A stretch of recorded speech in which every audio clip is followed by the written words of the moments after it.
हसन खबर साहब, आपसे बात इसलिए शुरू करते हैं क्योंकि बहुत सी कंफ्यूजन है इस फॉग स्लैश स्मॉग के हवाले से। ऑब्वियसली हर साल होती है, इसको नए नाम से कहा जाता है, इसको कंट्रोल करने की कोशिश भी होती है। ऑफिशियल स्टांस पंजाब हुकूमत का क्या है? ये स्मॉग है या नहीं है, क्या कहेंगे? But we still top at वो जो एयर क्वालिटी इंडेक्स, अभी तो हम एयर क्वालिटी इंडेक्स में इस वक्त एज वी स्पीक हम दूसरे नंबर पे हैं। जी शुक्रिया। देखिए, ये मसला तो फजाई आलूदगी का है। वो एक टेक्निकल फर्क है कि ये स्मॉग किस पॉइंट पे ये फॉग होती है, वो एक अलग टेक्निकल डिबेट है। लेकिन बहरहाल फजाई आलूदगी का ये मसला लाहौर को दरपेश है और काफी अच्छे से दरपेश है, और जाहिर है कि इसके सद्देबाब के लिए जो भी हो सकता है हुकूमत को काम कर रही है। जो समझने वाली बात है वो ये है कि ये मसला जो है ये over the years, over the decades ये मसला बना है, क्योंकि हम लोगों ने ग्रीन स्पेस को खत्म कर दिया है, हाउसिंग सोसाइटीज को बदले दिया है। लाहौर फैलते फैलते एक तरफ से कसूर से लेकर गुजरांवाला तक आप देखें तो लाहौर शहरी खत्म नहीं होता। ये सारे शहरी इलाके हैं, उसकी वजह से पॉपुलेशन प्रेशर बढ़ा है, ट्रैफिक बढ़ी है।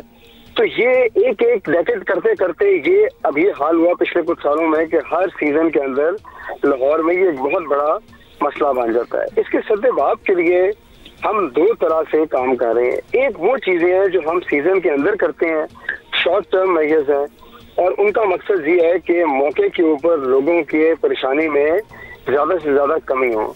और कुछ वो चीजें हैं जो लॉन्ग टर्म है और जो हमने इसलिए करनी है कि आहिस्ता आहिस्ता आने वाले सालों में इस मसले से हमें छुटकारा हो जाए। मैं आपको दोनों बातों के बारे में थोड़ा थोड़ा बता देता हूँ। जो हमारी शॉर्ट टर्म मेजर्स हैं उसके अंदर देखें, एक तो हमने स्कूलों की छुट्टियां हफ्ते में 3 रोज की। उसके अलावा ट्रैफिक को कम करने के लिए सरकारी इदारों को ये कहा गया कि वो अपनी ट्रैफिक कम करें। स्कूलों कॉलेजों को ये कहा गया कि वो वैनों का इस्तेमाल करें। उसके अलावा जो हमारी इंडस्ट्रियल एमिशंस हैं उसके लिए लाहौर में हमने एंटी स्मोक स्क्वाड्स बनाए हैं 5, जो रोजाना जाकर इन सनतों को इंस्पेक्ट कर रहे हैं। जो स्टबल बर्निंग और वेस्ट बर्निंग है, यानी जो लोग फसलों को जलाते थे या कूड़े को जलाते हैं, उसको ना सिर्फ हम उसके खिलाफ एनफोर्समेंट कर रहे हैं, बल्कि जो हमारा स्पार्को का सैटेलाइट डेटा है उसको रोज की बुनियाद पे हम मॉनिटर करते हैं, उसके जीपीएस कोऑर्डिनेट्स लेते हैं और वहां पे भी उसको जाकर वो करते हैं जो फाइन्स वगैरह। उसके अलावा हमारे जो ईंटों के भट्टे हैं उनको भी ज़िग-ज़ैग टेक्नोलॉजी पे मुंतकिल कर दिया गया, उसके ऊपर भी हमारी एनफोर्समेंट और विजिलेंस जारी है। और पीडीएम में जो पंजाब डिजास्टर मैनेजमेंट साहब लॉन्ग टर्म प्लान्स भी हम आपसे जानेंगे बिकॉज डीआईजी साहब is also waiting for us. Mazhar साहब, आप बताइएगा कि कल की सूरत हाल में खुदा न खास्ता कोई हादसा तो रूनुमा नहीं हुआ ओवर द मोटरवेज, और आज की क्या सूरत हाल है और स्ट्रैटेजी क्या है? किस तरह आप लोग बंद करना ही एक वाहिद स्ट्रैटेजी है या कुछ पैचेस आप ओपन रखते हैं, कुछ पैचेस बंद रखते हैं? How are you guys working around it? Thank you very much for giving me time. बिल्कुल जी, हमारे पास जो मुख्तलिफ स्ट्रैटेजीज हैं उसमें से चॉइस नंबर 1 हमारी यही होती है कि हम पैचेस में या टोटल मोटरवे बंद करें। फॉग वॉल जिसको हम कहते हैं वो यकदम उतरते हैं। क्रिसमस से लेकर के ये जनवरी के एंड तक ये वाला सीजन चलता है, और फिर फरवरी में भी आपको पता ही है फॉग। तो हमें कुदरत के साथ अपने आप को एडजस्ट करना होगा।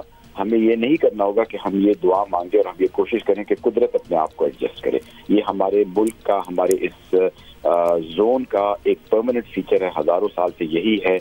और हम लोगों को सफर में एडजस्ट करना होगा, अपनी अवेयरनेस लेवल बढ़ानी होगी। हमारा ट्विटर अकाउंट है, उस पर मेट्रोलॉजिकल जो फोरकास्ट है वो भी अपडेट हो रही होती है। हमारी ट्रैवल एडवाइजरी भी है, हमारा FM रेडियो भी है। We are almost everywhere. तो मैं सब लोगों को यही रिक्वेस्ट करूंगा कि सफर से पहले इन 3 महीनों में, दिसंबर, जनवरी, फरवरी, सफर से पहले अपनी आगाही का जरूर वो कर लें, अपने आप को आगाह रखें कि आप कोई तकलीफ और दिक्कत। तो कोई विजिलेंस वगैरह भी आपकी ज़्यादा बेहतर होती है या ज़्यादा अलर्ट रहते हैं? क्योंकि जाहिर है फिर क्राइम्स एंड इन चीज़ों के चांसेस भी बढ़ जाते हैं जब आपको चंद फुट के फासले पे कुछ नज़र ना आ रहा हो, and if you are travelling on motorways तो ज़रा ज़्यादा अलर्ट भी रहना होता है। मज़हर साहब के जिन लोगों ने ट्रैवल करना होता है वो कोई रास्ते निकाल ही लेते हैं और फिर इमरजेंसीज भी हो जाती हैं।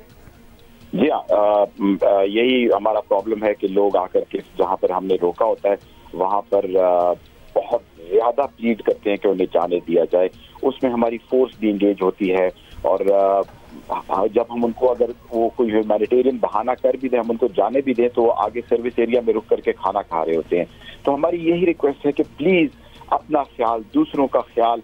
हम एक कौम है, हम एक फैमिली है, क्यों हम एक दूसरे का नुकसान करना चाहते हैं? आपने बिल्कुल सही बात की मज़र साहब, बिकॉज़ ये ऐसी चीज है जिसमें you have to worry for others also. मतलब ये फॉग सिचुएशन में आप अपने आप को भी नुकसान कर सकते हैं और डेफिनेटली किसी अगले को भी कर सकते हैं। गाड़ी लगना शुरू होती है ना, लगती चली जाती है। हसन साहब, आप शॉर्ट टर्म प्लान्स का जिक्र कर रहे थे। It clearly did not work because जो दिन स्कूल भी बंद किए थे उन दिनों में भी अल्टीमेटली लाहौर स्मॉग में पर्टिकुलरली एयर क्वालिटी इंडेक्स में नंबर 1 ही था।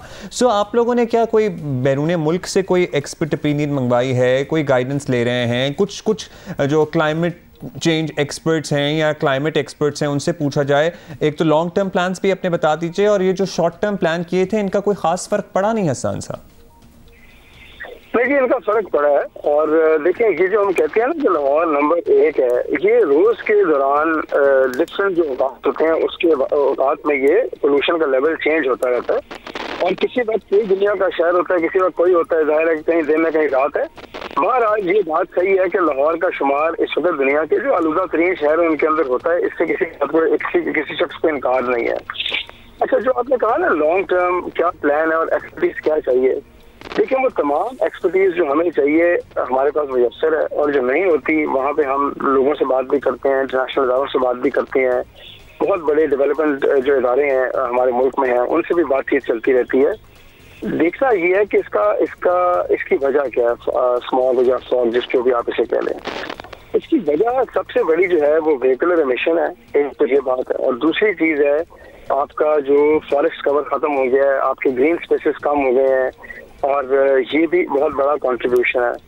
तहरीक इंसाफ की हुकूमत का जो 10 बिलियन ट्री सुनामी प्रोग्राम है, जो हमारा फोकस है दरख्त लगाने पे, मैं समझता हूँ ये हमारा लॉन्ग टर्म प्लान है नंबर 1, जहाँ जिससे लोगों को आसानी होगी और इससे एयर क्वालिटी बेहतर होगी। दूसरे नंबर पे हमारी इलेक्ट्रिक व्हीकल पॉलिसी है, क्योंकि मैंने आपको बताया कि हमारी व्हीकल एमिशन बहुत ज्यादा है। तो इलेक्ट्रिक व्हीकल पॉलिसी आने से हम इसको कैटलाइज कर रहे हैं, इस प्रोसेस को। जो लोग खरीदना चाहते हैं इलेक्ट्रिक व्हीकल्स, रजिस्ट्रेशन लगेंगे। पंजाब हुकूमत ने अभी उसके रजिस्ट्रेशन में छूट दी है। तो जैसे जैसे इलेक्ट्रिक व्हीकल्स लोगों के पास आती जाएंगी, ये काफी इसमें कमी आएगी। और तीसरी चीज है जो हमारा रिन्यूएबल एनर्जी प्रोडक्शन टारगेट है कि हमने 2030 तक बहुत बड़े अपनी जो परसेंटेज है प्रोडक्शन की, एनर्जी प्रोडक्शन की, वो रिन्यूएबल पे लेके जानी है। और उससे हमारा जो थर्मल के ऊपर इन्हिसार है वो कम होगा और क्लीन एनर्जी पे ज्यादा होगा, और इससे भी इंशाल्लाह इस मसले के सदबाब में काफी फर्क पड़ेगा। अच्छा, ये सारी ऑब्वियसली आपने कुछ तो लॉन्ग टर्म प्लान्स हैं, कुछ बहुत ही लॉन्ग टर्म प्लान्स हैं, जैसे इलेक्ट्रिक व्हीकल्स की आपने बात की। ऑब्वियसली उनके लिए चार्जिंग स्टेशन वगैरह बनाना, मतलब it's very long term.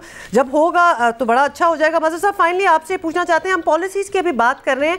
Motor way पे कभी कभार ऐसी गाड़ियाँ भी देखी गई हैं जिनमें से धुएँ निकल रहे होते हैं। You clearly know they are not suppose to be here और एनीवेयर एक्चुअली। तो वो इम्प्लीमेंट लॉज और पॉलिसीज़ होती हैं कि नहीं होती? क्या मोटर वे पे आप लोग मना कर सकते हैं ऐसी व्हीकल्स को?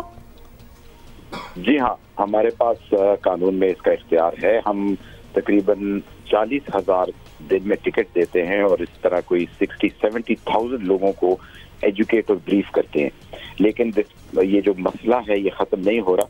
इसमें इसीलिए हमने जो हमारे अवेयरनेस विंग है वो भी पूरी कोशिश कर रहे हैं, और आपके तवज्जुह से मैं सबको ये मैसेज देना चाहता हूँ कि ये मुल्क, ये माशरा और ये जो एनवायरनमेंट है हमारा, ये हम सब का है, ये ग्लोबल कॉमन है। हमारे बच्चों ने इनहेरिट करना है, तो इसको प्लीज बचाएं और लव नेचर, और हमें कुदरत का एहतराम करना चाहिए और अपनी जिंदगियों को उसी के मुताबिक करना चाहिए। बहुत शुक्रिया आपका मज़हरुल हक काका खैल साहब और हसन खावर साहब, तर्जुमान हुकूमत पंजाब, DIG ऑपरेशंस मोटरवे हमारे साथ थे।